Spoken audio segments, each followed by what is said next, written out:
Welcome to the podcast Scattered, One Person's Search for the Story Behind Human Remains. My name is Yvonne Chorlin. I'm a physical anthropologist and archaeologist. In other words, I like dead people. In this podcast, I explore topics related to dead people, from searching for human remains in forensic contexts to mortuary practices in modern and archaeological contexts, and everything in between. I offer information, perspectives, and insights directly from the mouths of researchers, as well as experiences of people who work with remains. All of this aims to provide you with information on subjects that aren't really talked about, don't seem to be a priority, or they can be very misunderstood. I hope you enjoy.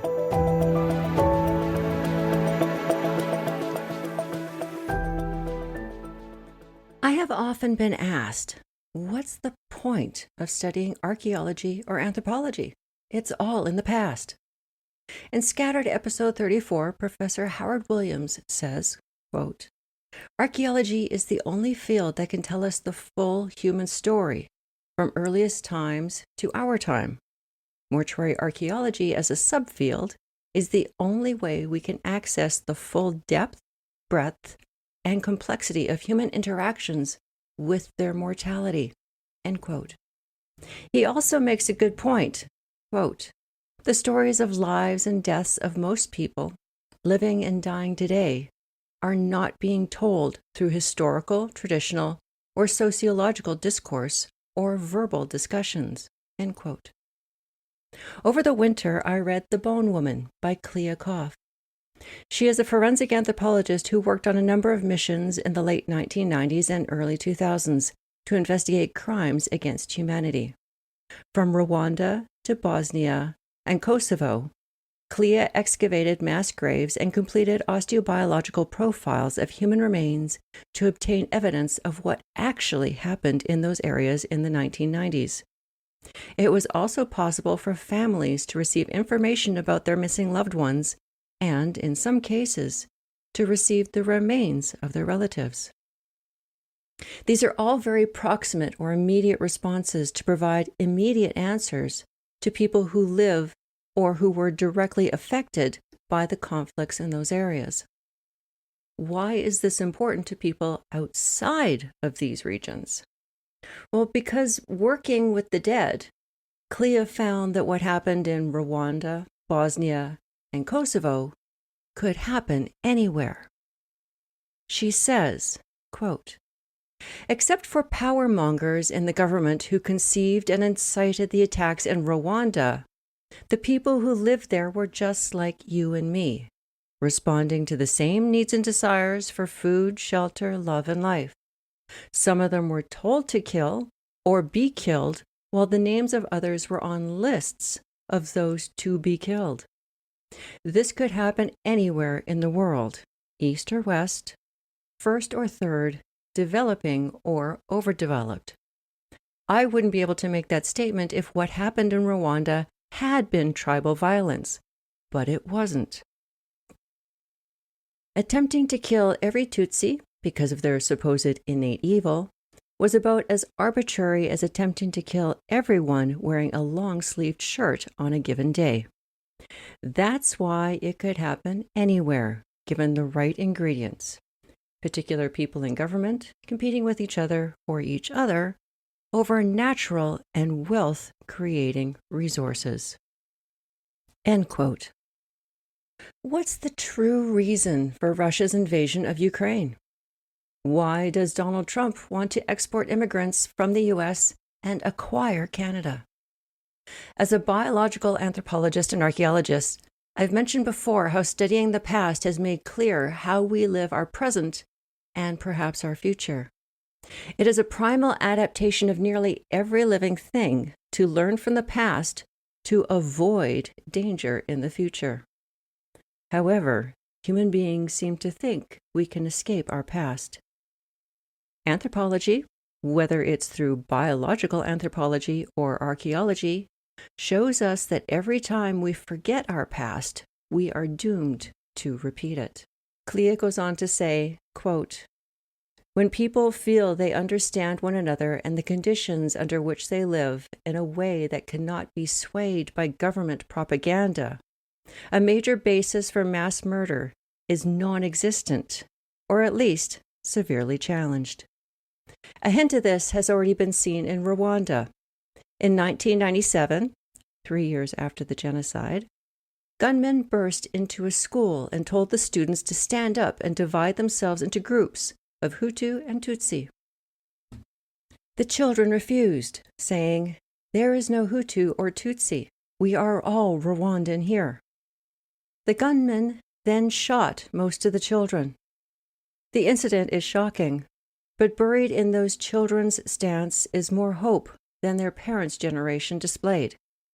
The confidence those children felt must have been based on the knowledge that they were closer to each other than any group of them were to the gunmen. And these were post-genocide kids, too. Kids whose stance had overcome new propaganda about what really happened in 1994, as well as personal thoughts of fear or revenge. They had achieved improved communication in a post-conflict situation, though they wouldn't have looked at it that way, and they had accomplished it in part because it was founded on truth about past events and people's roles in them. Forensic investigation contributes to this foundation because part of the truth comes from the dead, whose stories are unlocked by forensic anthropologists. Without forensics, mass graves of victims can easily be portrayed as mass graves of combatants. End quote. Whether you're listening to this podcast because you are a true crime junkie or because you appreciate the information you're learning, I hope it may also provide some insight about the value of anthropology and how it can impact your life right now. Because right now we are bombarded with misinformation, propaganda from actors who want to persuade us to a certain point of view. The past teaches us that we need to question. From the Holocaust during World War II to current events, we have seen what happens when we don't question our own institutions and when we don't fight back. In the mass graves of Rwanda, Croatia, and Kosovo, Kliakov saw evidence of execution-style killings. A single bullet wound in the forehead. She also saw evidence of people who tried to run or defend themselves. In Rwanda, she saw machete marks on the backs of legs from where Achilles' heels were sliced so people couldn't run away. She saw marks on radii and ulna from when people held up their arms against blows to try to defend themselves. Let history show that you questioned what is happening. Let the truth shine through. Let future forensic anthropologists see defensive wounds on your skeleton. Let future generations know you fought back, that this is wrong, and to teach them that this shouldn't happen again.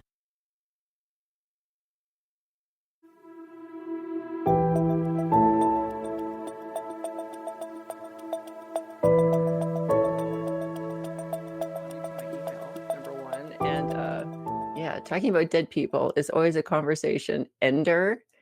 And here we're actually going to have a conversation about dead people. Yay. So, Jessica, please introduce yourself and tell us where you are and what you do. Thank you so much. So I'm Jessica Auchter. I'm a full professor and research chair in visual culture in international studies at Université Laval in Quebec City, Canada. Before that, I worked in the US at the University of Tennessee, Chattanooga for 10 years before moving up to Quebec. My background is mostly in international studies. My degree is in global politics. But for a long time, I've been working with issues of memory, memorialization, and its representation, and the larger kind of dynamics of the politics of violence and how we think about the aftermath of violence, those it affects, and those sorts of dynamics. So I have a wide ranging interest in those kinds of issues that ultimately led me to this focus on dead bodies, which, as you said, is often more of a conversation ender than a conversation starter. So I'm really excited to get the chance to talk about it at length today. That is quite a change. I mean, not just from Tennessee to Quebec, but also from what you were studying to now. How are you dealing with, I mean, I guess both culture shifts? Yeah, it's interesting. So, the move up here was sort of a natural move because I've been working for a long time in the dynamics of kind of visual representation. And so, when the position opened up where I am now for an opportunity to work directly with the kind of dynamics of visual representations of violence and human rights violations, it was kind of a no-brainer to to make the move. But I think for a long time I've been interested in the dynamics of violence. Originally, it started with an interest in genocide and the aftermath of genocide and the larger politics of memory. But I think over time, what I started to realize is that many people who are interested in these kinds of issues were focused a lot on the institutional dynamics of reconciliation after atrocity, after genocide. So it was a lot about peace processes, political reconciliation, institutional mechanisms of justice, but that in many of these instances, you were dealing with a very material aftermath of dead bodies. So, after genocide, yes, you do have all these issues of political reconciliation and institutional dynamics and rebuilding of the state structures and governments, but you also have a lot of dead bodies that are sort of scattered around on the ground. And there is the kind of problem of how do you deal with them? How do you bury them according to sort of local traditions? How are these understandings contested? What are the involvement of international actors in the kind of dynamics of the materiality of dead bodies after atrocity? And it started with the genocide context, but kind of broadened over time. But also, how do you reckon with some of the dilemmas associated with these dead bodies who are often articulated in the context of truth narratives? So I think it started with an interest in violence and its aftermath. But I started to realize that for a lot of people, their immediate experience of political violence had a lot more to do with the materiality of dead bodies or the loss of loved ones and some of these narratives than the kind of attention that academics were paying to these kind of larger scale political and social reconciliation processes. So that's where it began, is with this interest in kind of bottom up, I'll say, dynamics of the Right. materiality of dead bodies and just the reality that this is often a management problem. You just have a lot of dead bodies. Sometimes they're in mass graves. Sometimes we don't know what happened to them. Sometimes they're disappeared. And so at the beginning, it was a lot about the way this was framed as a management problem, and also the connection between dead bodies and their integration into memorial sites, like memorial museums and that sort of thing. And then over time, I started to think a lot more about how the reality of modern conflict, warfare, human rights violations was that we don't see the kind of whole body in the way that is often kind of idealized. You're not just excavating a mass grave and uncovering an entire person, identifying that person, returning them to their loved ones. That isn't really, and then being able to kind of describe a narrative of what happened to them. That's not really how it works. You have like suicide bombings where body parts are integrated in urban sort of spaces. You have terrorist attacks like September 11th, where you have bodies that and body parts being combined with rubble. And then you also have governments that are deliberately trying to disaggregate bodies in order to hide what happened to them, especially in the context when governments are perpetrators of human rights violations.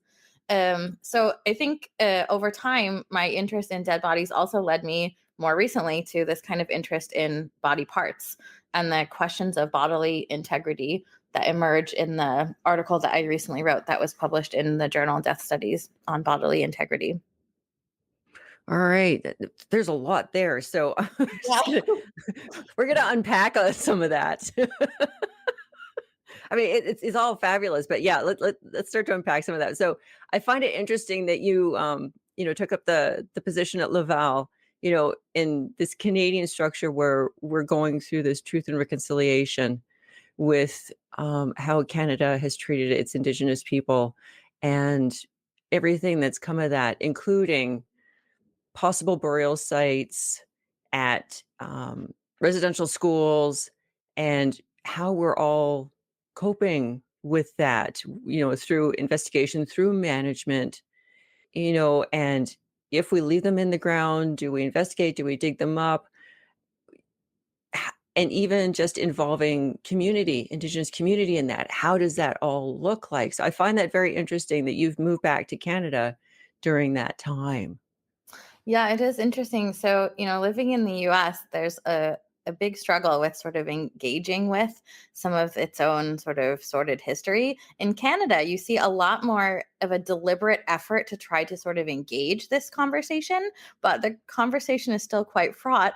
And there's a lot of sort of contestation. And I think some of that comes from assumptions about what should happen that often govern our interaction with like mass grave sites or with historical memory more broadly. But I think also some of it comes from the idea that dealing with mass graves is a problem for them over there, or it has become something that we think of as being associated with a post conflict context in, for example, the developing world rather than in the developed world. Like, sort of, Canada is the country that sends its military to engage in humanitarian missions in Yeah, we post don't have that problem here. Yes, I think so. I think that there's this sort of disjuncture in our the in our sense of like who Canada is, and then this kind of Mm, sordid historical memory that emerges at some of these sites. And so the conversation immediately begins with this fracture in the sort of sense of identity of who we are. right. And I think immediately from that comes this sort of desire to manage and govern that. Oh my goodness, there's this significant trauma. What can we do about it? And so, management of trauma, and this is something that I've found quite extensively, like throughout my research trajectory, is that management of trauma is often kind of the first response, especially by government actors, but often by communities as well. This trauma has emerged. Now we have to manage it because our goal is to try to end it. And it has sort of ruptured up. I think for a lot of victim communities, the opposite is sort of true, that they are trying to find ways to live with that trauma, or they may have already, I mean, in the Canadian case, they have already been living with the trauma that emerged out of the context of these residential schools. In some cases, there was awareness of what was going on. In some cases, there might not have been knowledge of the extent to which these sorts of things were happening, even within the communities that were affected by it. But in a lot of cases, the trauma was already a lived experience for some of these communities. And now you see this complicated set of circumstances where you have the material after effects of this atrocity that are emerging. You have questions of what to do with it, but you have this sort of almost automatic response by a lot of actors to kind of try to manage trauma out of the public sphere and into the private sphere. And that's often what we see for burials or reburials, is that it is the burials occur as a mechanism to mobilize dead bodies out of the public sphere where they're not supposed to be, back into the private sphere where they can be managed within certain communities. There are some exceptions to this, of course, but I think often that can put institutions at odds with local communities who are trying to live with that trauma or sort of sit with it rather than overcome it or manage it. And I think it can also contribute to the sense that these stories are trying to be mobilized out of the public eye at the same time that we're trying to reckon with the complex stories of these trauma. So I think in a lot of my research, what I found is, dead bodies kind of emerge as a problem, and that's often how they're situated. And of course, when people are violently killed or killed through deprivation or sort of other sources, it is a problem, no doubt. But I think there's a difference between thinking of this as an issue, the causes of these deaths, and then thinking of it as a problem that needs to be managed in terms of like grave management, excavations, reburials, which is often what we see as the institutional response. And one thing that we're seeing a lot in the context of forensic efforts kind of worldwide is that there are tensions between local communities and international actors or national actors or these kind of systems of management, because they're not always coherent with one another. And sometimes local communities have different senses. So I think my initial sense, especially of the Canadian case, but of others, is always that it is up to local communities to decide kind of like what mechanisms of justice, reconciliation, and all of that should be sort of privileged. And it is the opening of the conversation rather than the closing of it that often allows for these kind of complex working throughs of some of this trauma. So dead bodies are the initial opening into that conversation if we allow them to function in that way, or at least they can be. I find this very interesting in that I'm seeing a kind of parallel with just death in general in North America. I've had conversations on this podcast and outside of it with people in the funeral industry, in where, the funeral industry has sort of a hold on how we deal with death. The dead body's taken away, it's put into, a place, it's taken care of in a coffin, and you never see it again. And it's very disconnected from the family. And, if you want to do, if there's any cultural tradition or family sort of closure ceremony that they want to do, traditionally, historically, it wasn't really included in the funeral industry, and now they're beginning to open it up to where the individual can, I guess, reconnect with the dead and say goodbye and do their ceremony and whatever the individual needs to do, so that management is becoming, I guess, less controlling, less encompassing. Yeah. And yeah, so I just find that an interesting parallel, that we're also seeing that at a very high level, institutional, like national, international governance and management level as well, versus the community or sometimes even the individual. Yeah, I think that for a long time we've made assumptions about, especially in the West, especially in North America, that certain types of management of the dead are sort of like appropriate, and we've connected those with larger like narratives of like who is civilized and who isn't. So like civilized countries, death is not in the public sphere, death is in the private sphere. And even for family members of the dead, it's often sort of mobilized out of particular spaces like the home into the kind of funeral management kind of industry. Right. And so it is kind of has often been seen as a marker of civilization that someone dies, they do not remain in the public sphere. They most certainly are not, for example, burned on a funeral pyre in public. And their bodies are sort of buried in graves, and it's fine for family members to come visit them in particular spaces, but they don't stay in the home. There's no sort of period of observance where family members are sort of with the corpse, aside from potentially viewings in funeral homes, which are sort of very heavily managed, not like in the space of a home that we see in some other cultural contexts. So I think for a long time, it wasn't just cultural differences. It was those cultural differences were perceived in a hierarchical manner from a value Oh, laden perspective. right.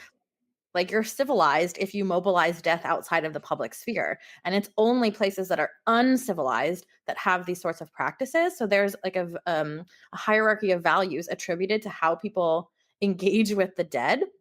But I think from a global perspective and from the context of like political violence, which is a context that I'm interested in, from a research perspective, what one thing that we see is that there's often an assumption made that certain parts of the world are sort of more prone to having these sort of deaths and dead bodies publicized. Like it's no surprise if there are dead bodies in the streets in Iraq, but in the US, that's sort of an identity rupture. So there's this kind of naturalization of death in the public sphere. Several years ago, I wrote a book chapter called "Death in This Country is Normal," which is drawn from a quotation by a doctor that was talking a little bit about these sort of quiet deaths from disease in the global south and the normalization of death and sort of how we envision which deaths count and which deaths don't count. But I think in many cases, death has become normalized and public deaths have become normalized to the extent that political violence is assumed to be the norm in some places. And then those deaths enter the public sphere. And that's why it's then seen as perfectly appropriate for Western entities or international entities to come in and assist with that management of dead bodies, because it's sort of necessary to re-civilize these contexts where they are so uncivilized that they have to have their death in the public sphere and they can't manage their death on their own. So I think there's a kind of a larger international dynamic when it comes to political violence where two things happen. First, death in certain places is sort of seen as normalized. And then, second, that kind of justifies international intervention in the context of death management. But one of the other effects of it is that when we do see dead bodies in the public sphere in the West, it is seen as sort of sufficiently jarring that it is not only like a wound to governance, sovereignty, management, all of these things, but it's kind of a wound to identity. And a lot of people have suggested that September 11th sort of posed this for the United States, that you had dead bodies, body parts in the public sphere. And immediately there was this huge concern as to how we manage it, and this tension between the sort of national dimensions and the family members of the dead. But you have authorities in New York saying we're going to identify every single piece of human remains that emerge out of that, which of course is like physically and forensically not possible. But you see increasingly these kind of cases where bodies are combined with rubble.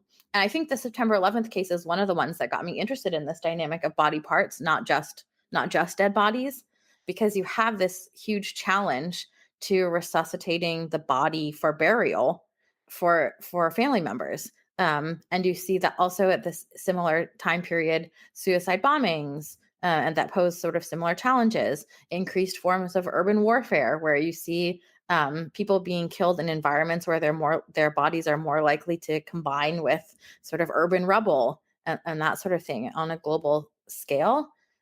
So there's kind of an interesting dynamic under which these deaths are being normalized in certain places, and then they appear to us as more exceptional in the context that we are more familiar with, or the contexts that global leaders sort of tend to reside in, like the West. So let's talk about the body parts, because that's the article that kind of got me in touch with you in death studies, missing pieces and body parts on bodily integrity and political violence. And Nina, you talk about um, I guess the tendency for us to look at body parts as not human, or the human being as less than when they are not whole, and how to make a whole human being, and what do we consider whole. And I found that very interesting. And since September 11th, as you mentioned, there's been, documentaries and articles and stories come out about, yeah, how do we navigate that? How do we reconcile our definition of what is a whole human being with what we're finding from the rubble, and not just from a personal, individual, family standpoint, that very grounded in the now, but also, from insurance purposes. Yes. If somebody has lost a leg in an accident, insurance companies have costs for how much a leg is, and therefore how much they should compensate the person for losing that leg. That this has I think a bigger scope than just the 9/11, but I think, as you said, it brought it really to the forefront. So let's talk about this concept of wholeness, and how body parts just does not fit into that. Yes, I mean, I think for a long time, I've been interested in human remains, dead bodies, and the aftermath of violence. And one thing that I realized is that in a lot of the conversations that were being had about this, especially in academic circles, the body was being envisioned as sort of and defined in one particular way as this sort of whole thing. Human remains, it's sort of like our traditional understandings. It's a body inside a grave, or it's a body that should be buried inside a grave. And that was in a substantive way, a mismatch with a lot of what was happening in the sort of like human rights practice realm, where you see like forensic efforts to sort of resuscitate the body, but what the reality of what we were dealing with is very much body parts, not whole bodies. But the more I started to think about the goal of a lot of these forensic efforts, the more I realized that it very much was the resuscitation of the bodily whole. And the idea was we need to get all these parts and gather them together and give them to the family members. And that was being situated very heavily within narratives of justice. Sort of like what brings justice to the family? Returning their loved one, but not just returning their loved one, returning their loved one whole. And that was connected often with these sort of narratives of truth telling. We won't know what happened unless or until we can return the whole body of the victim to their family member. So it's kind of like this complex intersection of these narratives of justice and truth telling with also these narratives of sort of loved ones' interactions with the bodies of their family members. And I think it, as you said, it was highlighted quite significantly in the post 9/11 kind of context, but it has been something that was being navigated in the kind of couple of decades preceding that. You have this kind of even the sort of classic case of the Madres de la Plaza de Mayo, the Argentinian desaparecidos. You have like this demand, and they demanded the return of their loved ones whole. There is like this kind of language of wholeness situated within a lot of these demands. You have in the 1990s the sort of post Bosnia era where you see these forensic excavations. And the attempt is to kind of reaggregate body parts that have been disaggregated. I think Rwanda is also an interesting case because you don't have the financial commitment from international partners to engage in extensive forensic excavation. But as I mentioned in the Death Studies article, even when I visited Rwanda in 2011 on a research trip, they were still undergoing excavation of mass grave sites. And they were disaggregating body parts. And in Rwanda, the politics of reburial is quite interesting because the government has reburied dead bodies sort of often, in some cases, several times as a mechanism of sort of, I'll call it like grave management, which is kind of interesting because we often think of forensic excavation as being completely apolitical. But in many cases, governments are using it connected with some of these narratives of reconciliation and truth telling. But you have this sort of long history then of the reality on the ground being body parts, and different actors reckon with it in different ways. But one thing that I started to realize over time is that you sort of saw that you can see a consistency, that there is a desire to resuscitate the whole. And that's connected with these narratives of truth telling and justice for family members, especially, even when that may not necessarily be connected directly with what family members want. Um, and then also that in cases where the resuscitation of the whole body was just forensically impossible, there was this sort of discursive effort to kind of resuscitate the whole. How can we do so through narratives, through storytelling? How can we tell a story about the body part standing in for the whole in a way that makes us recall this sense of wholeness? So there was this privileging of bodily integrity, and when it was materially not possible, it was done through kind of like storytelling and discursive mechanisms, often by governments, to try to sort of resuscitate this sense of wholeness. Can you Um, give an example for that? there's been several cases where governments or entities have sort of decided that it's practically impossible to have the whole body. So instead, they'll set thresholds of the quantity of human remains that are needed in order to refer to something as a full body. So even as far back as World War II, when they would resuscitate sets of human remains, over time, the guidelines were put in place that suggested as long as you had like 3 kilograms of human remains, that was labeled a whole body that could be returned to family members for burial. Here is the body of your loved one that went away to war and died. And in that case, it wasn't a full body, but the sort of labeling of what counts as a body in a discursive sense sort of labeled those parts as a whole body, even though from a scientific perspective they most certainly were not. And the same thing in Bosnia over time. At first they would return body parts to family members sort of as they found them and identified them. Here are the remains of your loved one. But then the family members would get a phone call 6 months later, we have the remains of your loved one. Well, we've already received the remains of our loved one and buried them. Well, we have more, and so sometimes they would receive more and more over time. And as a result, the International Committee on Missing Persons also has a threshold in the Bosnian case, and the threshold has shifted and changed over time and by context. But a threshold of what percentage of a body has to be there for it to be a whole body. I believe it's 75% in the Bosnian case, or it became 75% at a certain point in time. And the same thing, September 11th, people were getting phone calls. We found the human remains of your loved one. And then they would receive another phone call. We found another part and another part and another part. And they started to consider whether or not they should wait to inform family members or wait to give over the remains until they had a certain percentage. So you have, in some sense, like this sort of factual scientific definition of a whole body. We resuscitating the whole body. We found all the body parts, and then you have this kind of discursive sense of what wholeness means.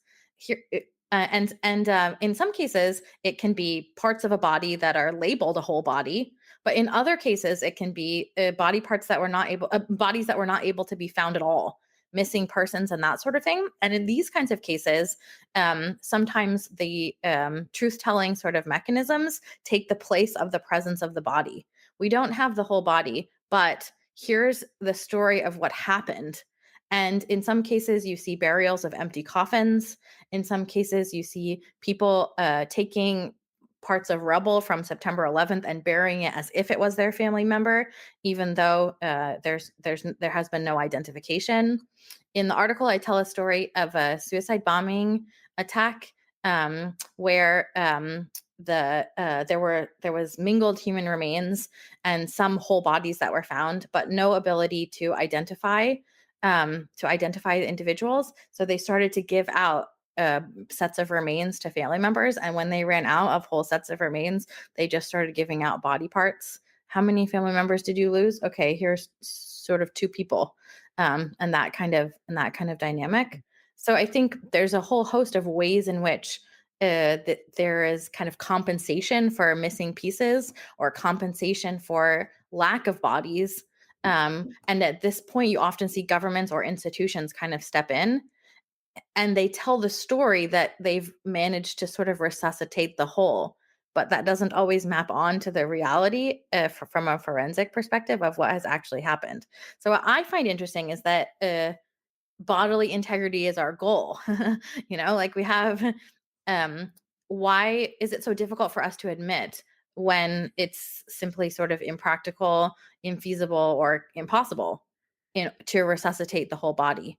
Why do we refer to 3 kilograms of human remains as a whole body when it isn't? And I think that fundamentally it's underpinned by this kind of fear of the body part. This kind of the body part isn't the whole body. The whole body, we can justify its retention of human characteristics. So this is where I look at kind of the sociocultural underpinnings of this assumption of bodily integrity. And while I do think it differs by context, especially religious context or cultural context, I still think there is this kind of at least an assumption that makes claims to being universal about bodily integrity, where already we have to justify that that human remains are human rather than objects. They're not, I mean, they're objects in some ways, but they're also not objects in other ways. So human remains occupy this sort of liminal space where they're sort of a thing, but they're also sort of a person, but they're also not a person, but they're also not a thing. And I think that when that set of human remains retains human characteristics, a face, a complete body, it's much easier to justify its sort of lingering humanness and its worthiness of dignity. But a body part doesn't resemble a human being very effectively. And so I think that's one of the reasons why body parts are so jarring and why it's so difficult to fit body parts into our narratives of kind of what counts as human and of dignity of the dead and all of that sort of thing. And the other reason is that body parts are often treated as objects in other contexts. We can transplant body parts from one person to another. We can harvest them from dead bodies. And those don't pose at least significant ethical sort of issues in the same way that treatment of human remains sort of raises. Also, we amputate body parts all the time, and those sorts of dynamics. And it's kind of interesting because some of these understandings have changed over time. So during the Civil War in the United States, they would bury amputated limbs the same way you would bury like dead bodies. And like people who were still living but had had limbs amputated, and there were quite a lot of amputations, but they would bury them with dignity. We don't see that kind of understanding to the same extent anymore. But I think also disability studies scholars have pointed to some of the issues with the privileging of bodily integrity that because we if you think about it, like when children start to learn how to draw human beings, they start with a stick figure. It sort of has a whole head, it has two arms, it has two legs, it has a torso. And over time, they might add, features, a nose, two eyes. So, what about the person that doesn't have two arms? What about the person that doesn't have two legs, or the body that looks different? So, I think there is this kind of default human from a visual perspective, and that default colors our interactions with the dead. That the whole human is the human. So if you don't have the whole human, what does that mean for our understanding of what counts as human? And it's one of the reasons why in the article in Death Studies, I asked the question like, what counts as a body and what counts as a body part? Because I think some of these questions don't have as easy answers as we might think. And it also helps us think through some of the assumptions that we often come to the table with that color our perceptions of other things, like people with disabilities, soldiers with like amputated limbs, or some of these kinds of dynamics, and also how we think about the solution to some of these problems. So if you have soldiers with amputated limbs, for example, and the solution is prosthetics, like sort of the like this kind of mechanical solution where they become superhuman, then what does that say about people who don't have prosthetics, either who don't have access to it or who choose not to utilize them, people who are born with disabilities or become disabled through other reasons? Like, does that make them neither human nor superhuman? Like, what does that mean? And the sort of subhuman ways in which people with incomplete bodies have often been sort of situated in both a historical and contemporary context. So it has a lot of implications that are wider ranging than just the post conflict context too. But I think once I started thinking through it, I found all these contexts in which bodily integrity was not only privileged but also sort of considered the default. And I was interested in not only what implications that has for kind of our sociocultural understandings of what counts as a body, but also what that means for the privileging of certain techniques of resuscitation of the whole body after conflict, like forensics. If the body part is a problem, then how do you fix that problem? Well, it has to be through forensic identification. But what happens if local communities don't want forensic identification?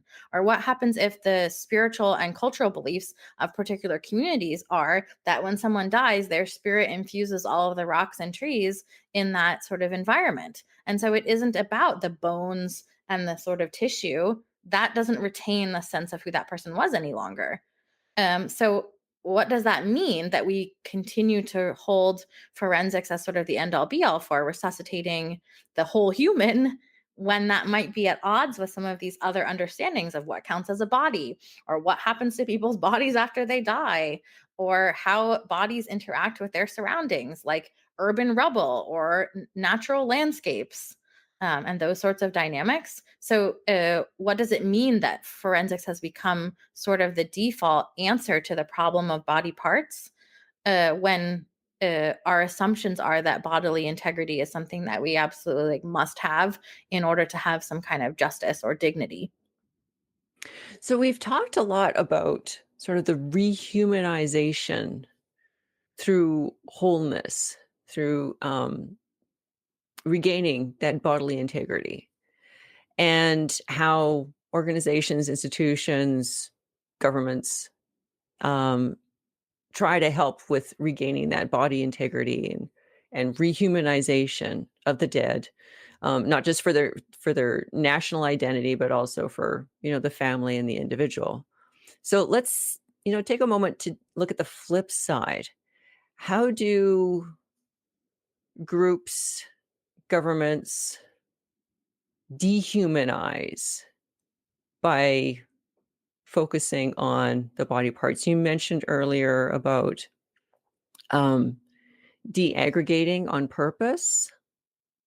So let's talk a little bit about that because it gives a nice contrast to show just how deeply we are connected with this sense of wholeness as a human being. Yeah, I mean, I think it's no coincidence that like dismemberment of bodies, even after their death, is considered a crime in many sort of jurisdictions, but also from the perspective of international human rights law, like bodily dismemberment is a human rights violation. So I think that's no coincidence that that sort of exists. I think one of the cases I find most interesting is that after the Bosnian genocide, when you still had some of the Bosnian Serb sort of militias that were sort of roaming these areas, even after the peace agreement, in a lot of cases, they would return to sites where bodies were buried and literally take pieces of human remains and take them elsewhere and bury them because they knew that forensic excavations were coming. And some forensic anthropologists suggest this would happen even while forensic excavations were ongoing.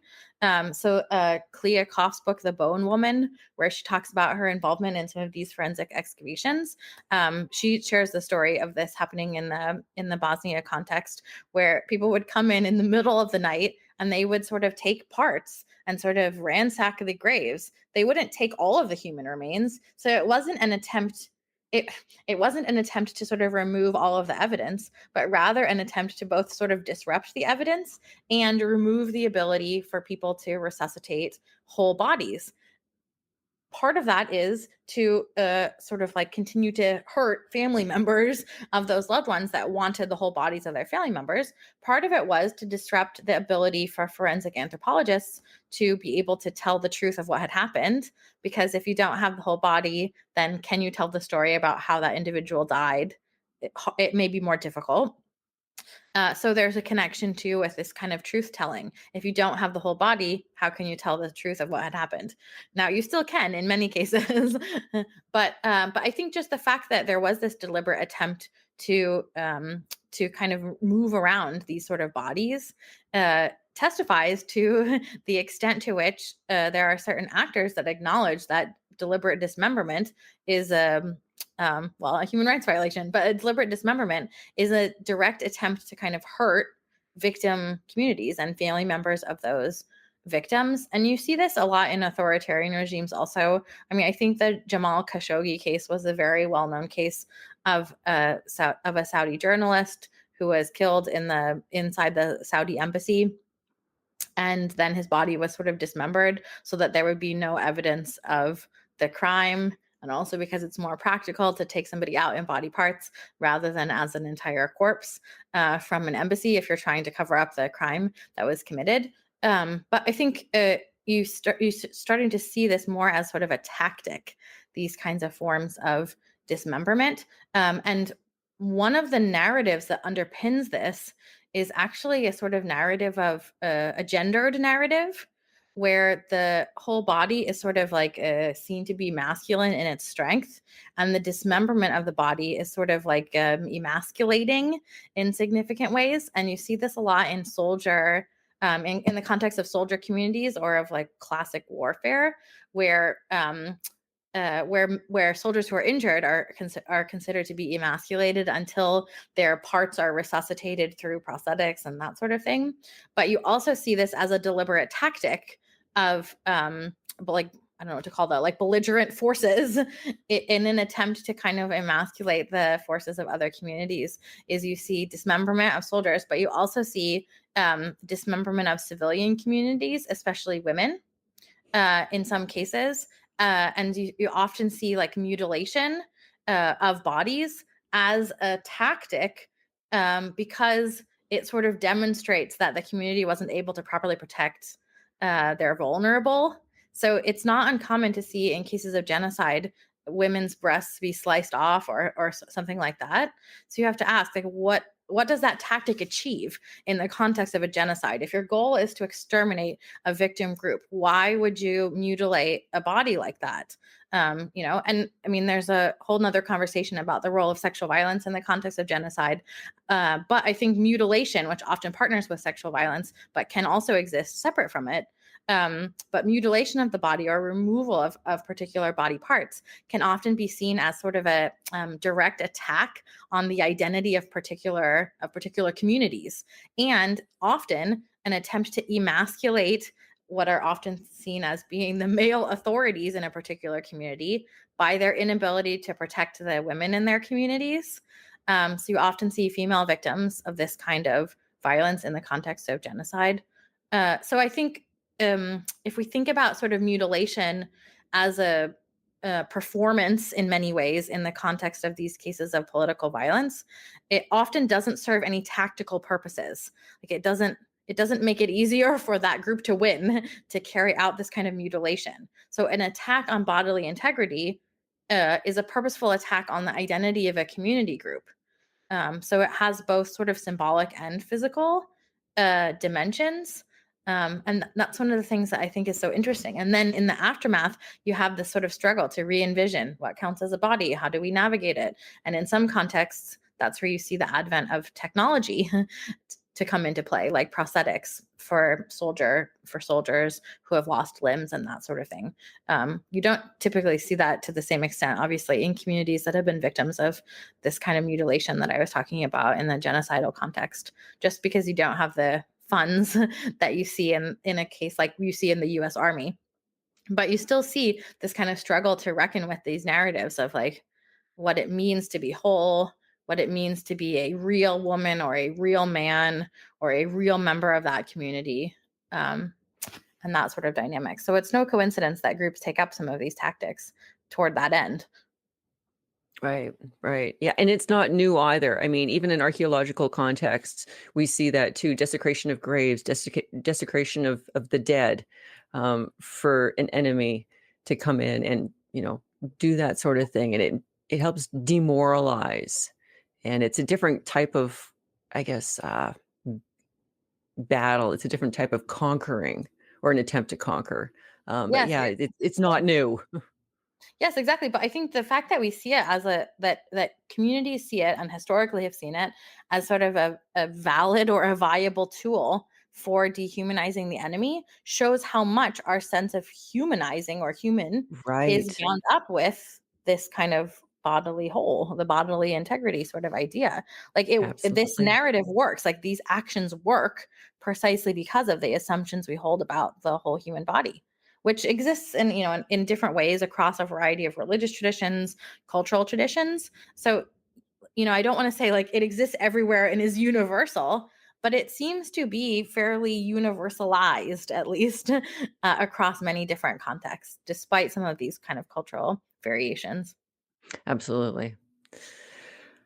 All right. So you talked a little bit about how forensic investigations, um, particularly in mass conflicts or terrorism like 9/11, have had to reassess what wholeness is and body integrity, and how we kind of come to terms with that.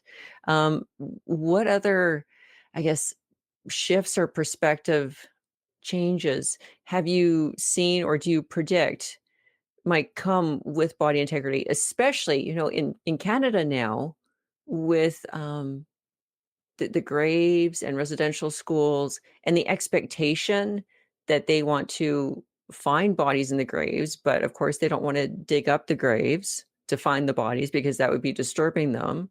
So, is there a whole body under there? I don't know. And that expectation that we want the whole body, but we can't have it. So how do future perspectives on Yeah. how we kind of deal with that? Yeah, I think that one thing over the last sort of years that I've seen that I think we will probably see more of is Mhm. what I think of as technological solutions to this sort of problem. So I think I mentioned previously like the technologies of prosthetics and that sort of thing, and this idea of the sort of superhuman, like the sort of transformer kind of thing. But I think that we will I think that forensics is often already posited in many ways as a technological solution to the problem of kind of like the post atrocity context. And some of the recent emergence of this kind of narrative of the human right to know, that there has been this kind of the idea that not knowing is itself a human rights violation in many ways, or a violation of the human right to know, which has been kind of discussed in human rights like legal circles, this kind of human right to know, and codified in various ways. If I as I understand it, that isn't my area of expertise, but as I understand it, there has been this sort of emergence of this human right to know. So I think this kind of idea reinforces a kind of scientific expertise that already exists in the context of forensics, but I think we will see become even more technological and even more dominant in the years to come. So it's like if you can't excavate mass graves for cultural reasons in at residential schools, you can acquire sophisticated earth scanning tools that will sort of enable you to be able to tell what's under the ground. So I think we're trending in a direction more and more towards sort of technical dimensions of scientific authority, in ways that reinforce some of the narratives that already existed about scientific authority. So like the dominance of forensics that I talked about, that sometimes you see forensic excavations even when local communities don't want them. The reason for that is this dominance of kind of scientific authority. You don't know what's good for you, but we do, and we'll get you the truth. Right? So, I mean, Yeah. I think that like forensic excavations have given family members um, knowledge of what happened, have allowed for legal prosecution. So it's not that I'm like necessarily critical of the tools of forensics. I think they're incredibly useful in a post sort of conflict context. And in many cases, victim communities do want them, and there isn't enough money to support these kinds of tools. So I don't mean to suggest that they're not wanted more broadly by victim communities, but I think in some instances they're not wanted, but yet they emerge in some contexts because of this sort of kind of politics of scientific authority. So I would suggest that kind of in years to come, we're going to see that scientific authority kind of continue, but it will manifest in more technological sort of ways. And I think that also has an interesting I'll say it has interesting implications for how we think about bodily integrity and whether or not bodily integrity can itself be technological.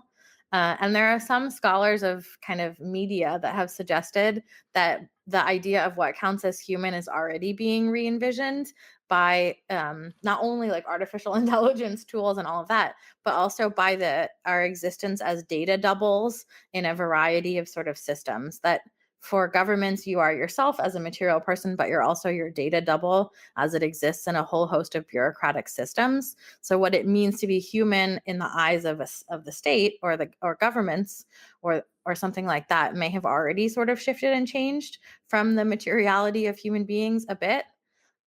So I'm not an expert in some of those technologies, but I think that one of the trends that I'm seeing, and especially in some of my other research on the visualization of war and how we visually represent human rights violations, is that we're increasingly seeing reliance on technological tools and technological forms of scientific authority. So I think that will have an interesting impact in bodily integrity and some of these debates. But the other thing that I think we might be witnessing is a move away from the body as the key representative of human rights violations, for example.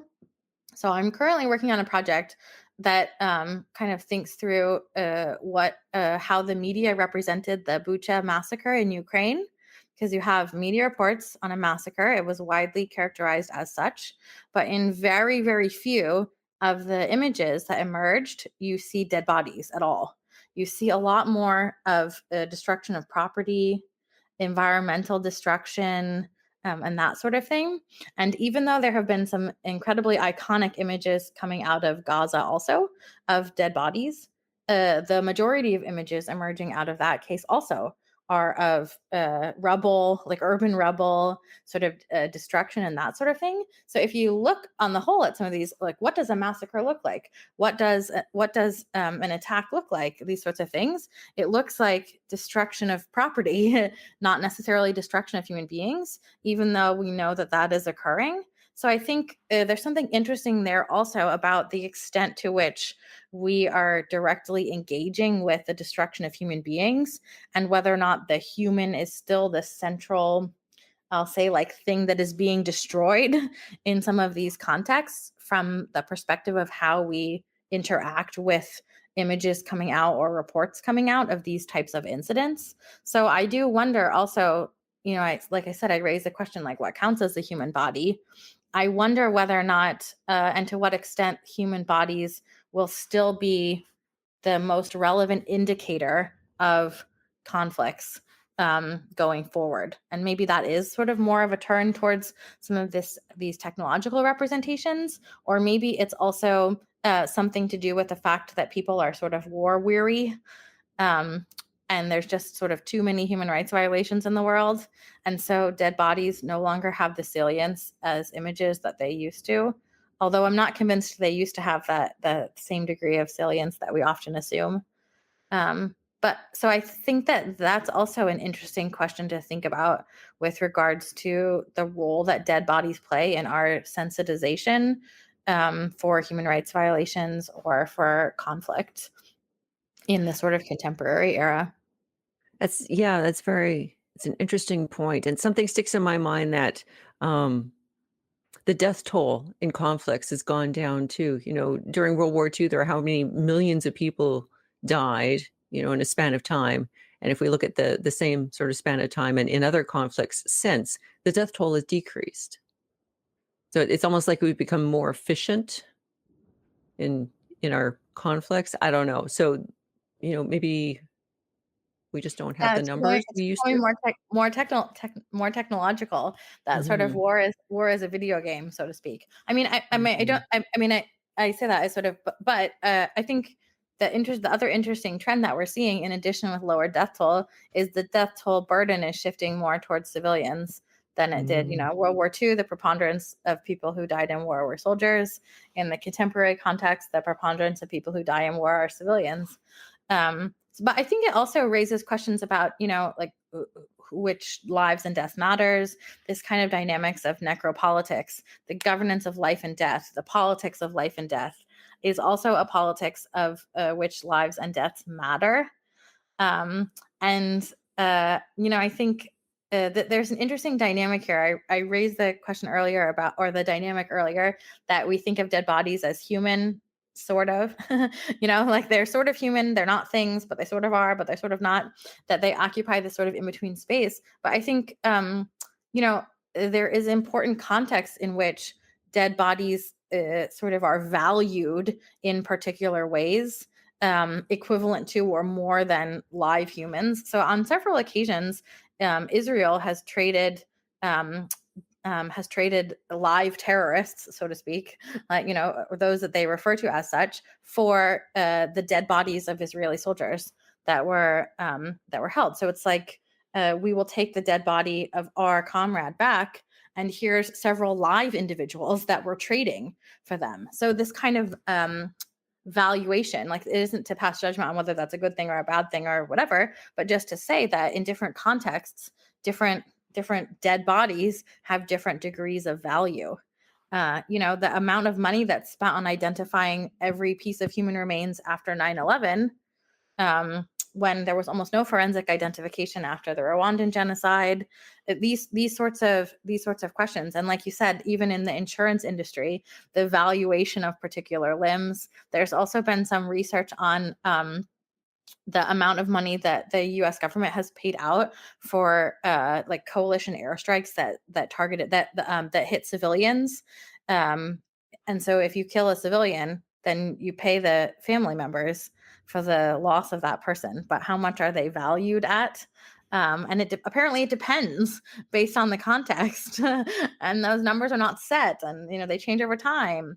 So I think there's also this kind of larger necropolitics underpinning a lot of it, that, like, yes, we strive towards bodily integrity. It is this default. But at the end of the day, some bodies are still considered to be more worthy of bodily integrity than others. Some bodies are still considered to have sort of be accorded a higher value than others. And the same is true for body parts. Some body parts are sort of valued higher than others. And the effort put into the reaggregation of bodies is worth it in some cases and not worth it in other cases. And who is making these sort of, who has the power to sort of make some of these decisions also. Fascinating. I feel like we could talk for days on this, but we're out of time. So, thank you very much, Jessica, for coming on and talking about this very, I'm just gonna say interesting, because Yeah, yeah, yeah. we probably, hopefully we've started a number of conversations instead of stopped them, and, that people are intrigued and they'll go look at your articles and your books and book chapters and read some more and learn about this. Yeah, thank you so much for giving me the opportunity to talk about a topic that I don't get a chance to talk about that often because, as I said, for most people, it is a conversation ender. But I really appreciate it. It's been so interesting.